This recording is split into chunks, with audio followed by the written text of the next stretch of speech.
എന്നിട്ട് നമുക്കൊരു പെർഫോമൻസിലേക്ക് കൂടി പോവാം. ആൻഡ് ഓൾസോ നമ്മുടെ മൈജി ഫ്യൂച്ചറിന്റെ ഒരുപാട് ഡിഗ്നിറ്ററീസിനെ വേദിയിലേക്ക് സ്വാഗതം ചെയ്യേണ്ടതുണ്ട്.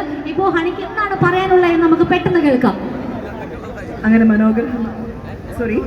മനോഹരമായിട്ട് നമ്മുടെ ഇനോഗ്രൽ ഫംഗ്ഷൻ നടന്നു. നിങ്ങളെല്ലാവരുടെയും ബ്ലെസ്സിങ്സോട് കൂടി മൈജി ഫ്യൂച്ചറിന്റെ 38ാമത്തെ ഷോറൂമാണ് നമ്മളിപ്പം ഇനോഗ്രേറ്റ് ചെയ്തിരിക്കുന്നത്. ഞാൻ പറഞ്ഞതുപോലെ തന്നെ എല്ലാത്തരം ഡിജിറ്റൽ ഗാഡ്ജറ്റ്സും ഒരു വീട്ടിലേക്ക് നിങ്ങൾക്ക് ആവശ്യമുള്ള എല്ലാം ഇവിടെ ഉണ്ട്.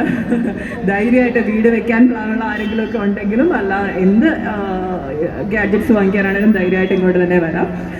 പിന്നെ എനിക്ക് തോന്നുന്നു ഏറ്റവും വലുത് ഞാൻ മനസ്സിലാക്കുന്നത് ഇവിടെ പുറത്ത് കിട്ടുന്ന എല്ലാത്തിനേക്കാളും ഉപരി ഏറ്റവും വിലക്കുറവിലാണ് നിങ്ങൾക്ക് മൈജിയിൽ നിന്ന് ഈ പ്രൊഡക്ട്സ് ഒക്കെ കിട്ടുന്നത്. പിന്നെ ഈ ഇനോഗ്രേഷൻ പ്രമാണിച്ച് നല്ല ഡിസ്കൗണ്ടിലും ഓഫേഴ്സിലുമാണ് കൊടുക്കുന്നത്. എല്ലാം മാക്സിമം യൂട്ടിലൈസ് ചെയ്യാം. ഇതൊക്കെ തന്നെയാണ് എനിക്ക് പറയാനുള്ളത്. ഒരിക്കൽ കൂടി ഇവിടെ വരാൻ കഴിഞ്ഞതിൽ പ്രത്യേകം എൻ്റെ ഒരു വലിയൊരു ഭാഗ്യമായിട്ട് കരുതുന്നു. പ്രത്യേകം നിങ്ങൾ ഓരോരുത്തരോടും നന്ദിയും പറയുന്നു. Thank you. ഓക്കെ ഹണി, വേദി തന്നെ തുടരണമെന്ന് റിക്വസ്റ്റ് ചെയ്യുകയാണ്. ലേഡീസ് ആൻഡ് ജെന്റിൽമെൻ, അടുത്തതായിട്ട് ഏതാനും വ്യക്തിത്വങ്ങളെ വേദിയിലേക്ക് ഞങ്ങൾ സ്വാഗതം ചെയ്യുകയാണ്. General manager consumer electronics sales വേദിയിലേക്ക് സ്വാഗതം ചെയ്യുന്ന mister Sudheesh സിയസ്.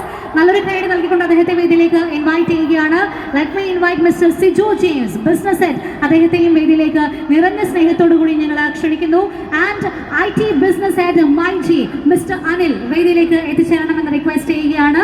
Mister Vaishakh BDM MyG, mister Rajesh Nair MyG care business head എന്നിവർ കൂടി വേദിയിൽ ജോയിൻ ചെയ്യണമെന്ന് റിക്വസ്റ്റ് ചെയ്യുന്നു. ആൻഡ് ഓൾസോ നമ്മുടെ നഗരസഭയുടെ അധികൃതർ കൂടി ഇവിടെ എത്തിച്ചേർന്നിട്ടുണ്ട്. നമ്മുടെ പ്രിയപ്പെട്ട ചെയർപേഴ്സൺ, വൈസ് ചെയർപേഴ്സൺ ആൻഡ് വ്യാപാരി വ്യവസായിയുടെ പ്രസിഡന്റ് എന്നിവർ കൂടി ഇവിടെ എത്തിച്ചേർന്നിട്ടുണ്ട്. അവരൊക്കെ വേദിയിലേക്ക്